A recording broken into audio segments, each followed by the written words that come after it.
Shalom, Boker Tov, Rabbi Eric Solomon, Beth Meyer Synagogue here in Raleigh.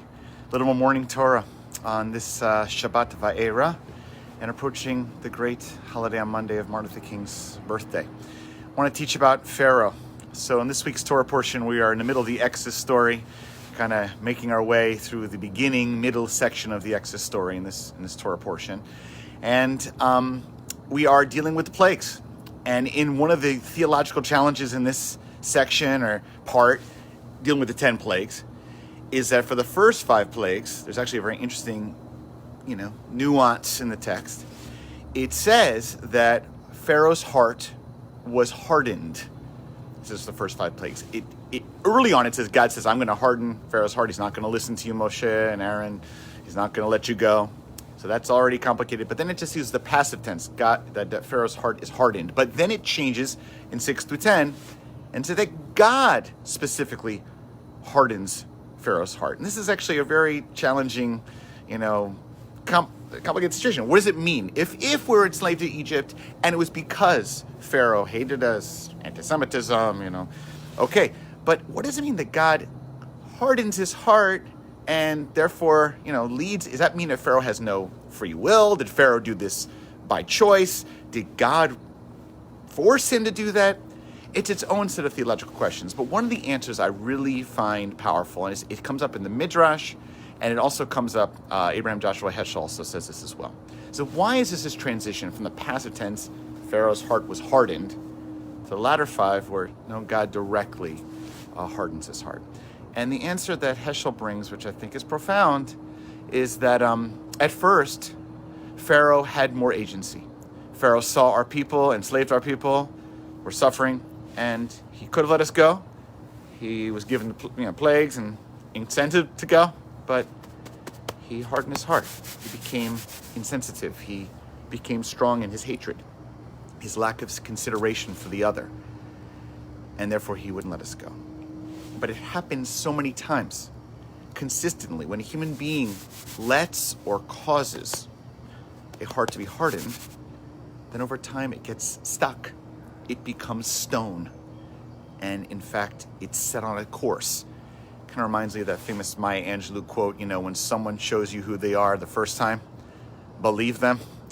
Like if you set yourself on a course where your heart is hardened, if you set yourself on a course where you're insensitive to the suffering of the other, then it becomes, over time, learned behavior and very difficult, if not impossible, to stop. And there are many examples of this, in light of Martin Luther King in particular. But let's just even talk about this week in terms of this insurrection, this horrific, or 2 weeks ago. One of the main things that have come out, and I'm sure many of you have seen these horrific videos, is you see police officers, with the Capitol Police, the DC Police, one was being crushed. Sadly, one was killed in the course of it. Another one sadly died after the fact. These protesters are going up, and their hearts are hardened to the lives of these officers. I heard this morning on the news that one of the officers who was surrounded and heard insurrectors, rioters saying that kill him, take his gun, use his own gun to kill him. That's what they said to him. This is a police officer. And the officer said he tried to understand what he could do. He's a mob. He thought, could I pull out my gun? If I start shooting, first of all, this will give them an opportunity to kill me. Second of all, there are too many people. It's not going to, will it stop it? He was fleeing for his life. And then he started pleading. I have children. I'm a father. Please. In the end, some of the rioters began to surround themselves around him. But he said basically in response, what do I think about those people that quote unquote saved me? He said, well, on the one hand, I'm grateful. On the other hand, he used an expletive. What were you doing there? Why were you even there doing this and putting me in that position? That's what happens. You have a hardened heart. These insurrecting people, rioters, mob, hardened heart people are being led by a president with a hardened heart. And the issue here is his heart was hardened to the suffering of immigrants, suffering of people with COVID, suffering of minority groups, Muslims, the sensitivity of those who saw anti-Semitism, the Proud Boys, stand back. His heart was hardened. It was clear. Many people in his party felt, well, eventually it will become softer. But this Torah portion teaches when someone shows you who they are, when they consistently have a hardened heart, and you give them opportunities to change, but it becomes a part of who they are, then they continue to act in evil ways even when they have the opportunity to stop. And this perhaps being the most evil of all his behaviors and his others around him. Pharaoh's hardened heart teaches us that if it becomes hard, it's very hard to stop. Now, the last thing I want to say in honor of Martin Luther King, there's so many teachings, but one of his teachings was that he didn't give up on people with hardened hearts. He believed that through love, through protest, through nonviolent protest, by standing up and speaking out, it's possible to change some hardened hearts.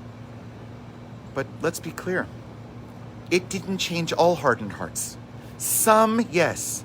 Some today changed from being racist, anti-Semitic, against the other. It is true. Some have. But some have doubled down. Some have never been able to let their heart become lighter and turn from stone back to flesh. So I put this forward to say, from this Torah portion we learn that if we want to change hardened hearts, first of all, we have to look at ourselves. Make sure our hearts don't become hardened like Pharaoh. Don't let it get to the position of normalcy. Second of all, when we see our hearts are hardened, we can't give into it and say, well, maybe it'll change. No, we have to take action to fight against it. And lastly, while it's possible to change a hardened heart, not everyone's heart stays that way. Some it will. And we have to be prepared for that. We have to stand up to that, to speak out against it. We can love as much as possible, be dignified, nonviolent, but then we have to act in a way that says, okay, your heart is hardened. We're moving forward. We're moving towards the promised land that we believe in without you. So friends, the root of all evil, I believe the Torah is teaching us, is hardened hearts. Let us make sure that our heart's not hardened like Pharaoh. And let's stand up against all those in our world, society, whose hearts are hardened and say, you're not with us. We are going on. Let my people go.